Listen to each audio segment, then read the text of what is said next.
मसीह में मेरे बहनों और भाइयों, हम एक कुरिन्थियों का अध्ययन कर रहे हैं और आज हम छठे अध्याय की 1 से 11 आयतों पर चर्चा करेंगे। तो आज का यह अध्ययन शुरू करने से पहले मैं आपसे पूछना चाहूँगा कि आप लाइक क्यों नहीं करते? लाइक का बटन दबाइए ना। कमेंट्स क्यों नहीं करते? स्वार्थी मत बनिए। जब आप लाइक करते हैं, कमेंट्स करते हो, यूट्यूब उस वीडियो को प्रमोट करता है और अधिक लोगों तक पहुंचाता है। तो आलस मत कीजिए, अभी लाइक करें, कमेंट्स में कुछ तो लिखे, चाहे आमीन लिखिए, प्रेज द लॉर्ड लिखिए। क्या आप नहीं चाहते कि परमेश्वर का वचन ज़्यादा से ज़्यादा लोगों के पास पहुंचे, वो लोग वचन को जाने, समझे और उनके जीवन के अंदर एक परिवर्तन आए? तो शुरू करते हैं आज के इस अंश को पढ़कर। तो मैं आपके लिए 1 कुरिन्थियों 6 1 से 11 पढ़ रहा हूं कॉमन लैंग्वेज में, क्योंकि यह थोड़ा ज़्यादा सटीक अनुवाद है। सुनिए, यदि आप लोगों में से कोई आपसी झगड़ा हो तो आप न्याय के लिए संतों के पास नहीं बल्कि अधर्मियों के पास जाने का साहस कैसे कर सकते हैं? क्या आप नहीं जानते कि संत संसार का न्याय करेंगे?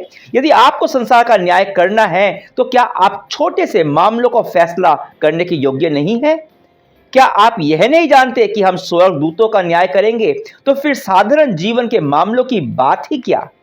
यदि आप लोगों में साधारण जीवन के मामलों के बारे में कोई झगड़ा हो तो आप क्यों ऐसे लोगों को पंच बनाते हैं जो कलीसिया की दृष्टि में नगण्य हैं? मैं आपको लज्जित करने के लिए कह रहा हूं कि आप लोगों में एक भी समझदार व्यक्ति नहीं है जो भाई भाई के बीच न्याय कर सकता है। इसकी क्या जरूरत है कि भाई अपने भाई पर मुकदमा चलाए, यहां तक कि अविश्वासियों की अदालत में जाए?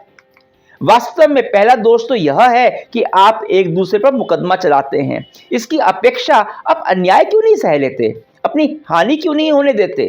परंतु आप तो स्वयं अन्याय करते और दूसरों को हानि पहुंचाते हैं, और वह भी अपने भाइयों को।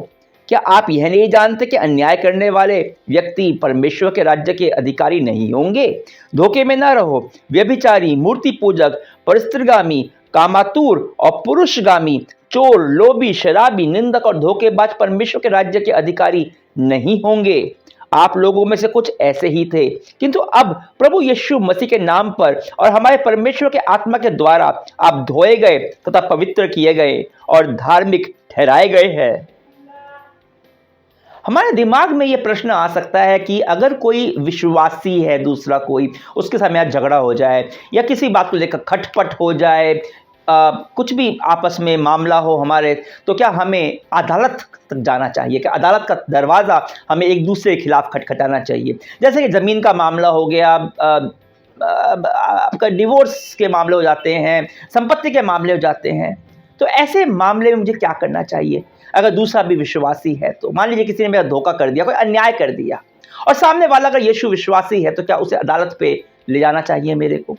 और पौलुस इस बात को मानता है कि विश्वासियों में आपस में इस तरह के संघर्ष हो सकते हैं जिनमें मध्यस्थता की आवश्यकता पड़े।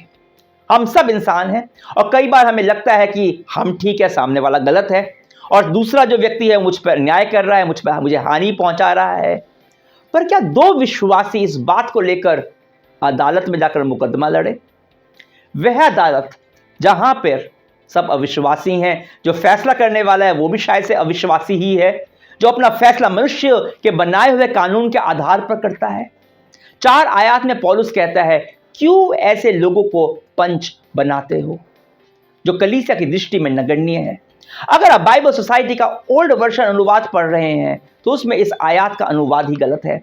कलीसिया की दृष्टि में नगण्य जो कॉमन लैंग्वेज वर्जन में है, उसका अर्थ है वे लोग जो अविश्वासी हैं, जिनके पास परमेश्वर का ज्ञान या बुद्धि नहीं है, जो कलीसिया के हैं ही नहीं, यह अविश्वासी हैं। अब पौलुस को इस बात की भी खबर मिली थी कि कुछ विश्वासी हैं कुरिन्थियों के कलीसिया में जो अपने ही विश्वासी भाई के खिलाफ अदालत जा रहे हैं, और पौलुस इस बात से अचंभित है। वह कहता है पहली आयत में, आप ऐसा करने का साहस कैसे कर सकते हैं? मतलब ये सोचना भी गलत है कि आप अपने दूसरे विश्वासी भाई को अदालत लेकर जाएं। बात केवल अदालत की ही नहीं है। मैंने देखा है पति पत्नी दोनों विश्वासी हैं, उनके बीच में कोई झगड़ा हो गया और वो मध्यस्थता के लिए अपने माता पिता के पास चले गए, अपने किसी मित्र के पास चले गए जो विश्वासी नहीं है। पौलुस कहता है यह तो गलत है। कैसे आप विश्वासी होकर एक अविश्वासी को अपना पंच बना सकते हैं? पौलुस इस बात को युक्ति के साथ समझाता है कि क्यों गलत है ये। और जैसा कि पौलुस के पत्र में आमतौर से होता है, वह गलती सुधारने के साथ साथ हमें बहुत सी आत्मिक सच्चाइयों के बारे में भी अवगत कराता है। वह कहता है दूसरी आयत में कि क्या आप नहीं जानते कि संत संसार का न्याय करेंगे। फिर अगली आयत में वह कहता है आप नहीं जानते कि हम स्वर्गदूतों का न्याय करेंगे। संत कौन? जो भी यीशु मसीह का विश्वासी है, जो उसके लहू के द्वारा पवित्र किया गया है, वह संत है। आप संत हैं, मैं संत हूं। और पौलुस के लहजे में यह जाहिर होता है कि उसने यह उन्हें पहले बताया होगा, पर हम इसे पढ़कर अचंभित होते हैं। हमें नहीं पता ना, हम विश्वासी संसार का न्याय करेंगे और स्वर्गदूतों का भी। वाह, कैसे, कब? बाइबल हमें बताती है कि यीशु जब वापस आएंगे आखिरी न्याय से पहले, तब वे विश्वासियों के साथ 1000 साल के लिए अपना राज्य स्थापित करेंगे। इस समय जो विश्वासी मर चुके हैं वे वापस जिलाए जाएंगे और यीशु मसीह के साथ हम राज करेंगे। इस समय में हम यीशु की सरपरस्ती में इस संसार का न्याय करेंगे और जब अंतिम न्याय होगा तो हम स्वर्गदूतों का, खासकर जो गिरे हुए स्वर्गदूत हैं, उनका भी न्याय करेंगे। यह कैसे होगा मैं नहीं जानता, नहीं कह सकता, पर क्योंकि यह परमेश्वर के वचन में लिखा है इसलिए मैं इस पर विश्वास और भरोसा कर सकता हूं, क्योंकि परमेश्वर का वचन ना तो गलत बोलता है ना भ्रमित करता है। तो पौलुस कहता है जब परमेश्वर ने हमें इतना अधिक अधिकार दिया है इस संसार में, तो क्या हम अपनी आपसी छोटे मोटे साधारण मामलों को लेकर सामान्य मनुष्यों की तरह अविश्वासियों के पास निपटारे के लिए जाएं? अगर कोई मामला है भी तो दूसरे विश्वासी के पास जाएं जिसके पास परमेश्वर की बुद्धि है। 5 आयत में पौलुस कटाक्ष करते हुए कहता है कि आप लोगों में से एक भी समझदार व्यक्ति नहीं है जो भाई भाई के बीच फैसला कर सके। तो अगर आपका दूसरे किसी विश्वासी के साथ कोई समस्या है तो आप कलीसिया में अगुवे के पास जाइए। सच बताऊं तो आपसी झगड़ों में कानून के ज्ञान से अधिक परमेश्वर की बुद्धि की आवश्यकता होती है, जो उन परिपक्व विश्वासियों में होनी चाहिए जो आत्मा के चलाए चलते हैं। 7 आयत में पौलुस कहता है वास्तव में पहला दोष तो यह है कि आप एक दूसरे पर मुकदमा चलाते हैं। यहां फिर से एक गलत अनुवाद है। दरअसल अनुवाद दोष नहीं पर असफलता या फिर हार होना चाहिए। आप जो एक दूसरे पर मुकदमा चलाते हैं आप पहले से ही हार चुके हैं। यह है सटीक अनुवाद। अगर आप अविश्वासियों के पास जाते हैं दूसरे विश्वासी के साथ अपनी समस्या को लेकर, तो आप पहले ही हार चुके हैं, असफल हो चुके हैं, क्योंकि यीशु ने कहा था यूहन्ना 13:35 में, यदि आप आपस में प्रेम रखोगे तो इसी से सब जानोगे कि तुम मेरे चेले हो। पर आप जब दूसरे विश्वासी को अदालत में घसीट कर लेकर जाते हैं तो क्या आप उससे प्रेम कर रहे हैं? क्या आप प्रेम की गवाही दे रहे हैं? क्या आपके आचरण के द्वारा अन्य लोग सुसमाचार जान पाएंगे? क्या आप ये कह सकते हैं रुको रुको मैं सुसमाचार बताता हूं, पर मैं अदालत में मेरे को जाना अपने भाई के खिलाफ, एक विश्वासी भाई के खिलाफ, आओ पर सुसमाचार बताओ, बहुत बढ़िया सुसमाचार है। नहीं काम करता। पौलुस कहता है इससे अच्छा तो यह है कि चुपचाप अन्याय सह लो, अपने अधिकार छोड़ दो। मतलब आपका और मेरा अधिकार यीशु के सुसमाचार से अधिक जरूरी नहीं है।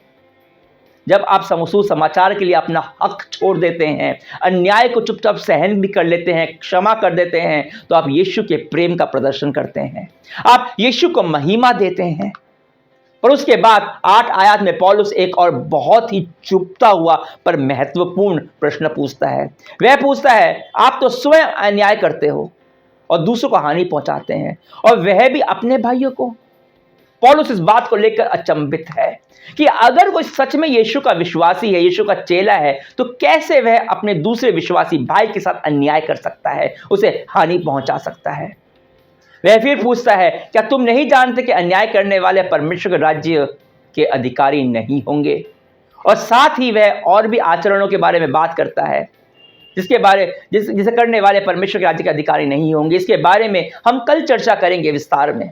पर तो 11 आयत में पौलुस कहता है आप लोगों में से कुछ ऐसे ही थे, है नहीं थे। भूतकाल मतलब अब आप ऐसे हो नहीं, आप बदल चुके हो। यीशु मसीह की आत्मा के द्वारा आप धोकर साफ कर दिए गए हो, पवित्र कर दिए गए हो। अब आप धार्मिक हो। यह है आपकी पहचान, यह है मेरी पहचान। तो हमारा व्यवहार भी हमारी इस नई पहचान के अनुरूप होना चाहिए। पहले तो हम एक दूसरे से इतना प्रेम करें कि उनके साथ अन्याय करने की या उनकी हानि कभी सोचे भी ना। और ना अगर हमारे साथ अन्याय हो भी, कोई अन्य विश्वासी हमारे साथ अन्याय करे भी, तो उसे भाई की तरह समझाएं। जरूरत पड़े तो कलीसिया के दूसरे परिपक्व विश्वासियों के द्वारा मध्यस्थता करवाएं। जरूरत पड़ने पर अन्याय सहन कर लें, हानि भी उठा ले, पर यीशु के प्रेम के खातिर उसे क्षमा कर दें, क्योंकि हमारे प्रभु ने भी ऐसा ही किया था।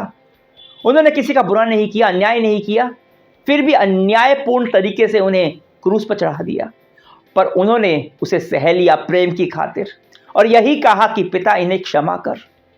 हम उनके ही तो चेले हैं, उनका ही तो हम, वही तो हमारे स्वामी, हमारे प्रभु हैं, हमें उनकी ही तो आत्मा है।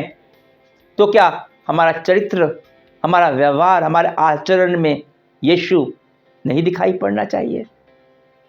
क्या आपके व्यवहार में, आपके आचरण में लोगों को यीशु मसीह दिखाई पड़ते हैं?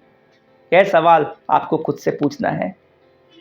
अगर आज का ये संदेश आपको चुनौती देता है तो कमेंट्स में लिखकर मेरे को बताइए, लाइक कीजिए, शेयर कीजिए। हम कल फिर से मिलेंगे 1 कोरिन्थियों 7 के 9 से 11 पर एक विस्तृत नजर डालेंगे। तो कल तक के लिए अनुमति दीजिए। परमेश्वर की महिमा हो।